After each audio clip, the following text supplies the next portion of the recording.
सोचिए पूरी दुनिया खत्म हो चुकी है, कोई शहर नहीं, कोई सिस्टम नहीं, ना पुलिस ना लॉ और जो बचे हैं वो बस कुछ गिने-चुने लोग हैं। नमस्कार दोस्तों, welcome back to the Moksha show. आज हम बात करने वाले हैं ग्रीनलैंड माइग्रेशन की, जो कि ग्रीनलैंड 2020 का सेकंड पार्ट है। और भाई अगर आपने पहला पार्ट देखा है तो आपको याद होगा कि कैसे कॉमेट फ्रैगमेंट्स ने पूरी इंसानियत को ऑलमोस्ट वाइप आउट कर दिया था और सिर्फ कुछ ही लोग बच गए थे एक बंकर के अंदर।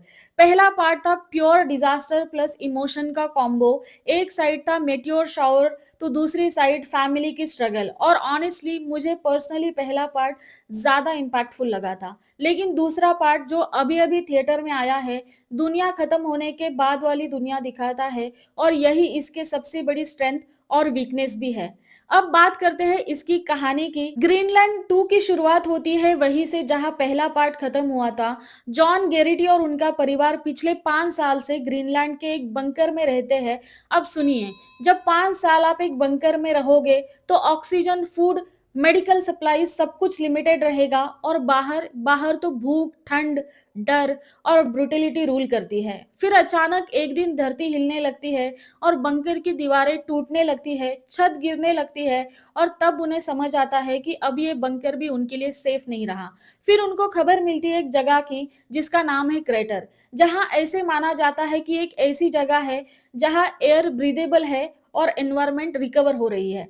मतलब इंसानों के लिए आखिरी उम्मीद। अब वो सोचते हैं कि अगर क्रेटर पहुंच गए तो शायद हम बच जाएंगे और फिर दुनिया को फिर से बना पाएंगे। अब प्रॉब्लम यह है कि ग्रीनलैंड से क्रेटर जाना किसी मिशन से कम नहीं है। उनका रूट कुछ ऐसा है, ग्रीनलैंड से लंदन, लंदन से फ्रांस और फ्रांस से फाइनल डेस्टिनेशन है क्रेटर। और इस जर्नी में जो चीज सबसे ज्यादा डेंजरस है वो ये नहीं कि रास्ता लंबा है, सबसे डेंजरस है इंसान।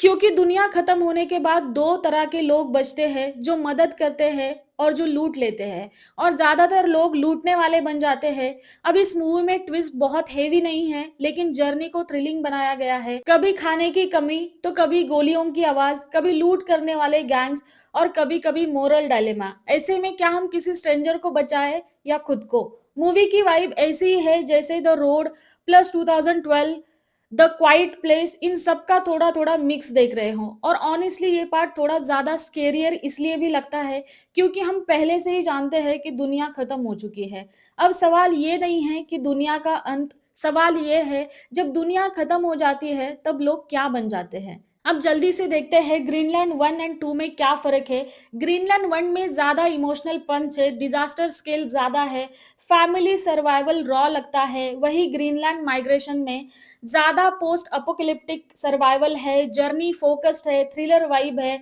लेकिन इवेंट्स थोड़े प्रेडिक्टेबल हो जाते हैं। इसलिए मैं क्लियरली बोलूंगी पार्ट 1 बेटर था। पार्ट 2 अच्छा है लेकिन थोड़ा वीक लगता है। मूवी का सबसे बड़ा एडवांटेज है इसका सिनेमैटिक एक्सपीरियंस। रन टाइम भी ज्यादा नहीं है, लगभग 2 घंटे का है, तो बोरिंग होने का कोई चांस ही नहीं है।